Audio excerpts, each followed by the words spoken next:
안녕하세요. 두 번째 노트 필기 공개 시간입니다. 헬로 에브리원, 신짜오 깍반, 곤니치와 미나상 오겐키 데스까? 첫 번째 동영상 강의에 많은 관심을 가져주셔서 감사합니다. 사실 강의 동영상 만드는데 적지 않은 시간과 노력이 들어가서 이 두 번째 강의를 준비하기까지 적지 않은 자기와의 싸움이 필요했습니다. 여러분의 응원 덕분에 평소 직장 생활을 하면서 틈틈이 동영상을 준비할 수 있는 힘을 얻게 되었습니다. 앞으로도 여러분의 좋아요, 구독, 댓글 많이 부탁드립니다. 오늘 문제를 시작하기 전에 작년 2021년 시험을 봤던 경험을 잠시 나눠보겠습니다. 작년 면접에서는 문제가 총 3문제가 나왔습니다. 그 전에는 5문제 이상 나온 적도 많이 있다고 하는데 작년만 3문제가 나온 건지는 아니면은 앞으로 출제 문제가 이렇게 계속 바뀌어서 3문제만 나오게 될지는 저도 알 수가 없습니다. 시험을 준비하시는 입장에서 최악의 상황, 즉 5문제 이상 정도 대답할 생각으로 면접에 임해 주시기를 당부드립니다. 왜냐하면 어려운 상황을 대비하면은 쉬운 상황에서 대처가 간단해집니다. 하지만 쉬운 상황만 대비하면 어려운 상황이 왔을 때 당황하게 되고 백전백패하게 됩니다. 시험장 분위기를 잠시 말씀드리겠습니다. 우선 대기하는 교실에서 제비뽑기를 하고 그 순서대로 앉아서 대기를 하고 있었습니다. 이 시간부터는 본인의 이름은 얘기하지 말고 오로지 제비뽑기한 그 번호로만 얘기합니다. 앞사람 면접이 끝나면은 교실에서 띵동 하고 벨소리가 납니다. 그러면은 본인의 차례가 되면 면접관이 있는 교실로 이동을 합니다. 면접시험 교실에 들어가면 면접관이 3분 계셨습니다. 그리고 수험자의 책상과 의자가 있었는데 의자는 움직이지 말라고 주의를 받았습니다. 본인 소개는 이름으로 얘기하지 말라고 주의를 줍니다. 번호만 얘기하도록 제비뽑기 할 때 감독관들이 얘기를 했습니다. 첫 번째 문제는 한국어로 질문을 받고 한국어로 답하라고 합니다. 첫 번째 문제에 대해서 답이 끝나면 두 번째 문제부터는 일본어로 물어보고 일본어로 답하라고 면접관이 얘기를 해줍니다. 그리고 면접관이 질문을 하고 저는 대답을 했습니다. 저는 3번째 문제를 답하고 기다리는데 면접관들이 웃으면서 이제 끝났으니까 나가라고 해서 조금 당황했습니다. 제 생각에 면접에 소요된 시간은 대략 5분 정도 소요됐던 걸로 기억합니다. 그 전에는 한 10분에서 15분 정도 생각하고 들어가서 시험에 임하라고 제가 공부할 땐 그렇게 얘기를 들었었는데 실제로 작년에는 5분 정도밖에 소요되지 않았습니다. 올해는 다시 길어질지 작년처럼 그대로 갈지 아무도 모릅니다. 조금 더 여유 있게 준비를 해 주시기 바랍니다. 여러분들께 당부드리고 싶은 건 작년에 3문제를 했으니까 올해도 3문제만 할 거라고 생각하실 수도 있지만 아무도 모릅니다. 다음 문제가 있을 거라고 항상 준비하시고 혹시 3번째 문제가 끝나고 4번째 문제가 나올 경우에 그 4번째 문제를 마음속으로 준비했던 사람 그리고 전혀 준비하지 않고 3번째 문제가 끝났으니까 아 이제 다 됐구나 라고 안심하고 있던 사람과는 마음가짐에서 천지 차이가 날 겁니다. 수험생의 마인드셋, 마음가짐은 돌발 상황이 발생하는 면접시험에서 큰 차이가 있습니다. 면접시험을 치르면서 어떤 자세로 이야기를 했는지는 다음 동영상에서 계속 이어서 설명드리도록 하겠습니다. 빨리 다음 동영상이 준비될 수 있도록 여러분들의 많은 응원을 부탁드립니다. 자, 그럼 오늘 첫 번째 문제를 시작합니다. 첫 번째 문제, 유네스코 세계유산에 대해 설명하시오. 우선 유네스코 세계유산 사이트에 접속해서 한 번만 읽어보시기 바랍니다. 정말입니다. 꼭 한번 들어가서 살펴보세요. 유네스코 세계유산은 정말 중요한 내용입니다. 저도 작년 시험이 끝난 다음에 사이트에 들어가서 한번 쭉 훑어봤는데 진작 봤으면 좀 더 이해하기가 쉬웠을 텐데 하고 후회를 했었습니다. 유네스코 세계유산 키워드를 몇 가지 소개하자면 1972년에 시작되었고 세계 인류가 공유해야 하는 현저한 보편적 가치라는 말이 꼭 들어가야 합니다. 한국의 유네스코 세계유산은 2021년 기준으로 작년에 등재된 갯벌까지 포함해서 문화유산 13개, 자연유산 2개로 모두 15개를 보유하고 있습니다. 유네스코 세계유산에서 문화유산은 무엇인지, 자연유산은 무엇인지 유네스코 세계유산 사이트에 들어가서 꼭 확인해 보시기 바랍니다. 여기서 한 가지 문제를 내면은 복합유산이라고 있는데 과연 복합유산이란 무엇일까요? 우리나라에는 복합유산이 있을까요? 없을까요? 정답을 아시는 분은 댓글에 남겨주시고요. 이 동영상을 계속 보면은 나중에 설명을 해드리겠습니다. 다음 문제. 종묘에 대해 설명하시오. 종묘는 세계에서 찾아보기 힘든 건축물과 그 안에서의 재래가 지금까지도 계속해서 계승되는 매우 대단히 위대한 세계유산입니다. 저도 작년에 공부를 하면서 처음 종묘에 가봤는데요. 여러분께서도 시험 전이나 시험이 끝나고 나서라도 꼭 한번 개인적으로 방문하셔서 그 감동을 느껴보시기 바랍니다. 종묘는 왕과 왕비의 위패를 모신 곳이고 정전과 영년전이라는 건물이 있습니다. 정전의 길이가 메인 건물이고요. 정전의 길이는 101m 정도로 길게 늘어선 것이 특징입니다. 한국 최초로 등재된 유네스코 세계유산입니다. 제사하고 제례가 후손한테 전달되어서 음악과 춤 그리고 제사가 지금도 행해지고 있습니다. 지금도 매년 5월 첫 번째 일요일에 종묘 제례를 합니다. 저도 올해 한번 다녀왔습니다. 작년에는 코로나 때문에 일반 공개는 안 하고 내부에서만 했고요. 올해는 일반에도 공개를 했었는데 내년에도 또 가서 보고 싶은 생각이 들고 있습니다. 종묘의 특징으로는 건물에 단청이 없습니다. 매우 심플한 디자인이 특징입니다. 참고로 조선 왕릉 40개 제사도 현재 계속해서 진행되고 있다는 점 같이 기억해 주시기 바랍니다. 자, 다음 문제. 해인사에 대해서 설명하시오. 이 문제를 공부하면서 저는 작년에 해인사를 꼭 가보고 싶었습니다. 그런데 올해 여름 휴가 때 8월 초에 그 소원을 드디어 이루게 되었습니다. 제 유튜브 채널에서 해인사 템플스테이를 검색해 보시면 해인사를 내 집 앞마당처럼 즐기는 것이 어떤 느낌인지 아실 수 있을 겁니다. 해인사는 유네스코 세계유산에 등재된 8만 대장경 판전과 8만 대장경을 보유한 한국의 3대 사찰 중 하나입니다. 첫 번째 대장경이 불에 타 없어지면서 다시 한번 만들어 가지고 두 번째 만들었다 해서 제조 대장경이라고 부릅니다. 여기서 제자는 재방송, 재탕, 다시 한다라는 뜻의 제자를 붙여서 제조 대장경이라고 부릅니다. 그 보존 상태가 매우 우수하고 대장경을 보관하는 대장경 판전도 과학적으로 지어져서 유네스코 세계 문화유산에 등재되어 있습니다. 주로 자작나무로 경판을 제작하고 부처님의 힘으로 외적을 물리치기 위해서 경판을 제작했습니다. 8만여 장의 경판에 새겨진 모든 글자는 한 사람이 쓴 것 같은 똑같은 필체로 새겨져 있고 오자, 즉 잘못 새겨진 글자가 없다라는 게 매우 대단한 점으로 평가받고 있습니다. 자, 8만 글자가 아니고 경판 8만 장에 빼곡히 글자를 새겨 넣는데 그 글자가 모두 똑같은 필체에 오자 탈자가 하나도 없다라는 점, 굉장히 대단한 점이죠. 여기서 문제 하나 드리겠습니다.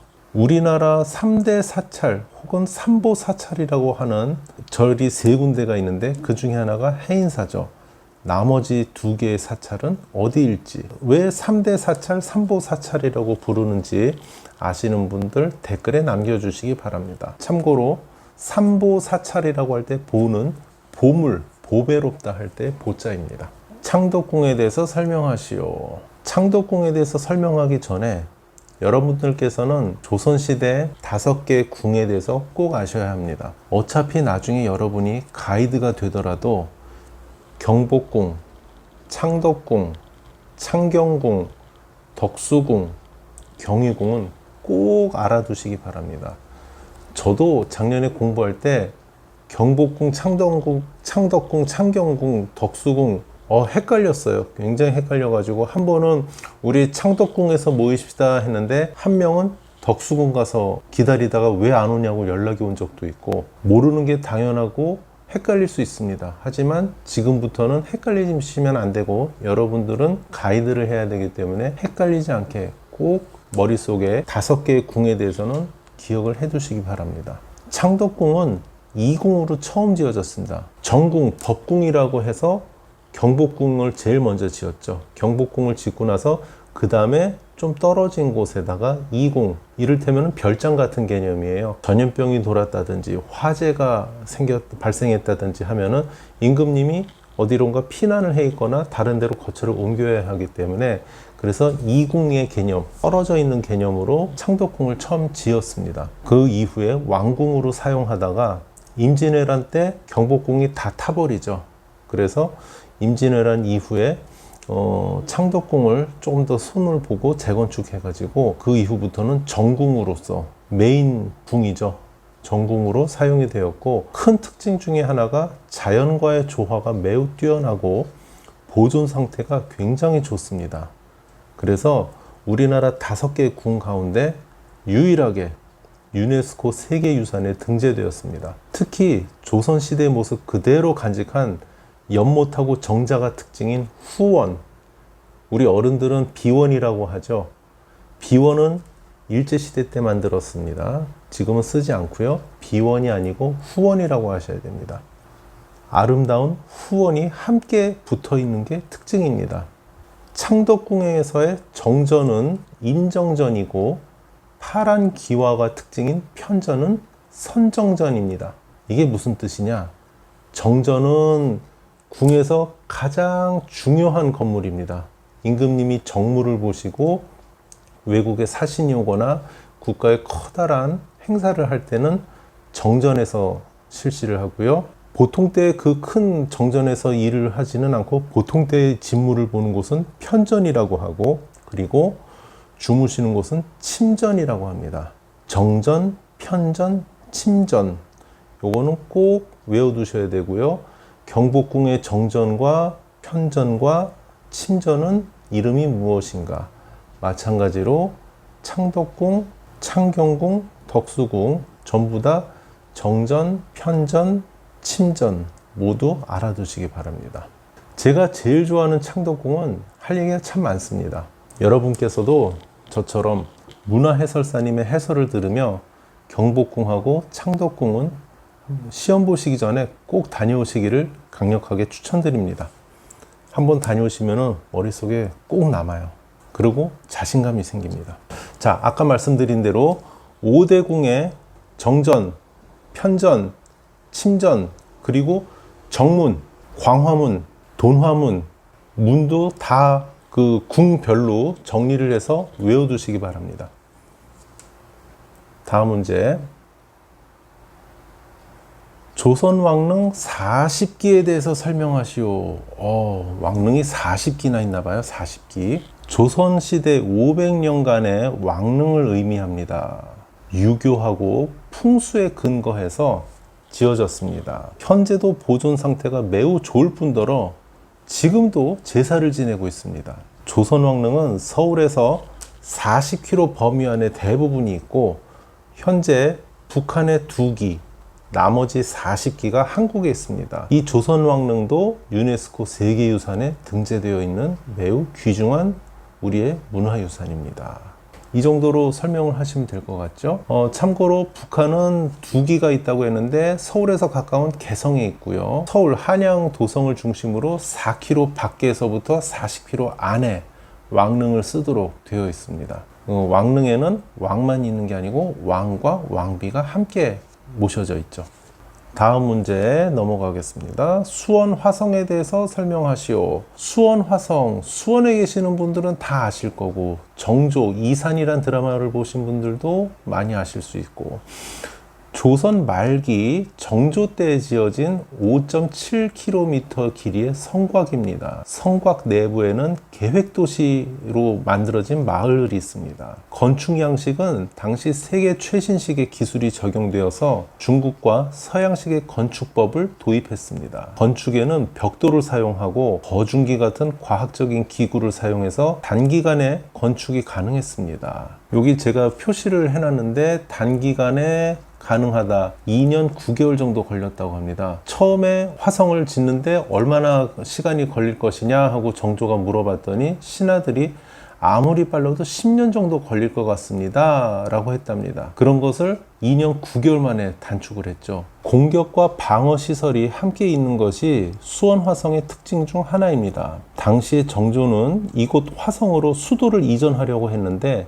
결국 수도 이전은 이루어지지 않았습니다. 또한 불행하게도 한국전쟁, 6.25 전쟁 때 성곽이 파괴가 되었는데 다행히도 의궤를 통해서 그 성곽의 모습이 그대로 복원이 되었고 그 덕분에 현재 유네스코 세계유산에도 등재가 되었습니다. 저는 작년에 공부를 하던 중에 수원 화성의 주말을 이용해서 한번 다녀왔었습니다. 너무 아름답고 산책하기에도 아주 좋았고, 그리고 산책을 하면서 제가 수원 화성에 대해서 공부했던 내용들을 하나하나 다시 짚어보면서 기억할 수 있어서 너무너무 좋았습니다. 혹시 여러분들께서도 수원 화성에 가신다면 수원 화성만 보시지 마시고 박물관에도 한번 들어가서 잠시 보시고요. 그리고 화성 행궁 근처에 있는 치킨 스트리트 통닭거리가 있습니다. 그곳에서 치맥도 한 잔 해보시기 바랍니다. 다음 문제에 들어가겠습니다. 올해 등록된 유네스코 세계유산은 무엇인가? 이 문제는 좀 바꿔서 얘기를 해야 되겠죠.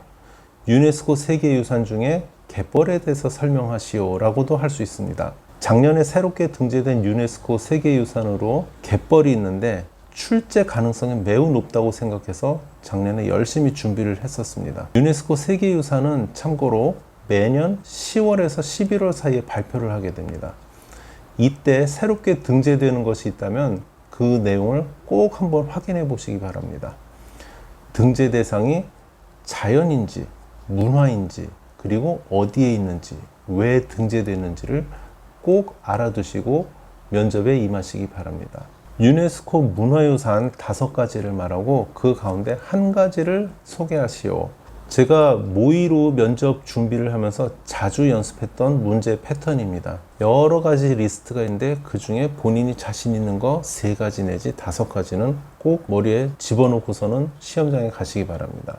유네스코 문화유산은 2021년 기준으로 연등재가 마지막으로 포함되어서 21개가 등재되어 있습니다. 이 가운데 5개 정도는 이름을 꼭 외워두시고요. 그 중에 한두 개는 누가 물어봐도 대답할 수 있도록 내용을 숙지해서 시험장에 가보시기 바랍니다. 조선왕조실록에 대해서 설명하시오. 조선왕조실록은 조선시대 472년간 25대 왕들의 기록입니다. 오랜 기간 기록한 888권의 책으로 그 내용은 정치, 경제 등 여러 분야에 대해서 자세한 기록이 되어 있어서 그 가치가 매우 높다고 할 수 있습니다. 또한 조선왕조실록은 왕이 살아있을 때 제작을 하는 게 아니고 왕이 돌아가신 다음에 제작을 하게 됩니다. 그래서 그 기재된 내용의 사실에 대해서 매우 신뢰도가 높다고 할 수 있습니다. 현재 조선왕조실록도 유네스코 세계 기록유산에 등재되어 있습니다. 다음 문제. 훈민정음 해례본에 대해서 설명하시오. 훈민정음 해례본? 이건 또 무슨 얘기지? 하실 수 있는데 훈민정음에 대해서도 꼭 알아두시기 바랍니다. 이런 문제들은 훈민정음에 대해서 설명하시오라는 문제로도 나올 수 있으니까 참고하시고요. 해례본은 1부와 2부로 나눠져 있습니다. 세종대왕께서 직접 이제 창제한 이유를 간단하게 설명한 게 1부고요. 2부에는 학자들이 훈민정음의 구체적인 설명 그리고 사용 방법에 대해서 정리한 내용들이 담겨져 있다고 합니다. 훈민정음 역시 유네스코 세계 기록 유산에 등재되어 있습니다. 여러분, 오늘 유네스코 등재 유산에 대해서 여러 가지 문제를 다뤄봤는데요. 유네스코 등재 유산에 대해서 개념을 꼭 잡아두시기 바랍니다. 유네스코 등재 유산은 크게 3가지로 나뉩니다. 세계유산, 인류 무형유산, 기록유산, 이렇게 3가지로 나눠집니다. 이 중에서 등재하기가 가장 까다롭고 가치가 높다고 여겨지는 것은 세계유산입니다. 우리나라에서 등재된 세계유산은 2021년 기준으로 15가지가 있습니다. 제가 공부할 때는 사실 14건이었습니다. 그런데 막판에 갯벌이 자연유산으로 등재가 되면서 15건이 되었었어요. 올해 또 어떻게 될지 모르니까 여러분들께서도 신문 뉴스를 잘 보시고 시험 일주일 전쯤에 유네스코 세계유산 홈페이지에서 한번 확인해 보고 면접 시험장에 가보시기 바랍니다. 유네스코 세계유산은 다시 자연유산, 문화유산, 그리고 복합유산으로 나눠집니다. 우리나라의 자연유산은 지금까지 제주 화산섬과 용암동굴이라는 요 하나의 타이틀로 한 건으로 인정이 되어 있습니다. 그런데 2021년 갯벌이 등재되면서 우리나라도 2개의 자연유산을 갖게 되었습니다. 복합유산은 자연유산하고 문화유산이 함께 등재되는 경우를 말합니다. 그래서 우리나라는 아직까지 복합 문화유산을 보유하고 있지는 않습니다. 참고로 문화유산은 13가지가 있습니다. 등재된 시기 순서로 차례대로 말씀드리면 석굴암과 불국사를 묶어서 한 건, 해인사 장경판전으로 한 건, 대장경판이 아닙니다. 장경판전 건물입니다. 건물이 한 건, 종묘 한 건, 창덕궁 한 건, 수원 화성 한 건, 고창, 화순, 강화의 고인돌 유적이 연속유산, 이건 연속적으로 복합이 아니고 연속적으로 묶여 있어서 이걸 한 건으로 등재되었고, 경주 역사 유적지구 한 건, 조선 왕릉, 아까 40기라고 그랬는데 조선 왕릉을 하나로 묶어서 한 건, 한국의 역사마을과 하회와 양동마을이 연속유산으로 이것도 묶여서 한 건으로 등재되어 있습니다. 그리고 남한산성 한 건, 백제 역사 유적지구 한 건, 그리고 산사와 한국의 산지승원 한 건, 마지막으로 서원이 한 건으로 등재되어 있습니다. 지금까지 말씀드린 세계의 유산 15건은 꼭 알아두시기 바랍니다. 그리고 세계유산에 등재되기 위한 조건이 무엇인지도 잘 알아두시기 바랍니다. 아까 설명드린 대로 탁월한 보편적 가치가 있는 유산이어야 합니다. 참고로 북한은 고구려 고분군과 개성 역사지구가 세계유산으로 등재되어서 2개의 세계유산을 보유하고 있다고 합니다. 지금까지 설명한 내용이 세계유산이고, 세계유산은 등재 조건이 매우 까다롭고 그 가치가 매우 뛰어나다고 할 수 있습니다. 세계유산 외에도 인류 무형유산과 세계기록유산이 있습니다. 우리나라에서 등재된 인류 무형유산은 2020년에 연등회가 마지막으로 등재가 되어서 작년 2021년 현재 21건이 있고요. 세계기록유산은 2021년 현재 16건이 있었습니다. 여러분, 등재유산은 매년 바뀌고 그 내용이 수시로 변하기 때문에 제가 드리는 말씀은 현재는 맞지만 앞으로 어떻게 바뀔지 모릅니다. 그래서 제가 드리고 싶은 말씀은 현재 어떤 상황인지는 유네스코 세계유산 홈페이지에서 꼭 한 번씩 찾아보시고 그 내용들을 확인해 보시기 바랍니다. 아까도 한번 말씀드렸지만 해인사의 대장경판과 제경판은 유네스코 세계 기록유산으로 등재가 되었고요.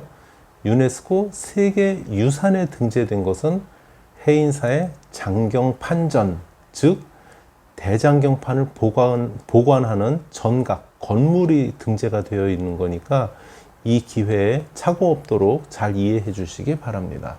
오늘의 마지막 문제입니다. 근정전에 대해서 설명하시오. 근정전은 경복궁의 정전입니다. 아까 정전 한번 얘기했었죠. 경복궁은 명실상부한 조선시대의 법궁이고 그 법궁의 정전이 근정전으로 그 상징성이 매우 뛰어나다고 할 수 있습니다. 근정전의 역할은 국가의 큰 행사나 중요한 회의, 외국 사절을 맞이할 때 주로 사용했습니다. 조선을 대표하는 건물 중에 하나로 우리나라 왕궁 가운데서 가장 큰 건물이기도 합니다. 밖에서 보면 2층 건물의 형태인데 실제 내부에서 이렇게 위로 올려다 보면은 1층으로 되어 있습니다. 근정전의 내부 왕의 의자 뒤에는 병풍이 있는데 이 병풍은 임금을 의미하는 일월오봉도라고 합니다. 일월, 해와 달, 오봉, 봉우리가 5개, 산이 5개 그려져 있는 해와 달이 그려져 있는 그림을 1월 오봉도라고 합니다. 건물 내부 천장에는 7조룡, 7개의 조, 발톱이 달린 용 그림이 있습니다. 근정전을 둘러싼 난간에는 12지신이 있는데 특이하게도 용, 개, 돼지가 없습니다. 아마도 임금님이 용이라고 생각을 하기 때문에 용은 뺀 것 같고요. 근데 왜 개하고 돼지는 왜 없을까요? 한번 여러분께서 경복궁에 가시게 되면 문화해설사님의 설명을 요청해서 한번 설명을 잘 들어보시기 바랍니다. 이상으로 오늘의 강의를 마치겠습니다. 오늘 다양한 문제를 다뤘는데 가장 어려운 내용이고 가장 중요한 내용 중에 하나인 유네스코 세계유산, 인류무형유산, 세계기록유산에 대한 문제가 많았습니다. 여러분, 유네스코는 정말 중요한 내용입니다. 복습을 꼭 하시고 여러 번 반복해서 학습하시기 바랍니다. 지금까지 어려운 내용을 따라오시느라고 수고 많으셨고요. 열심히 공부하셔서 좋은 결과가 있으시길 바랍니다. 지금까지 시청해 주신 여러분께 감사드리고 오늘 강의에 대해서도 많은 피드백 부탁드립니다. 구독, 좋아요, 댓글 많이 해주시면 3탄도 힘을 내서 열심히 해보겠습니다. 감사합니다.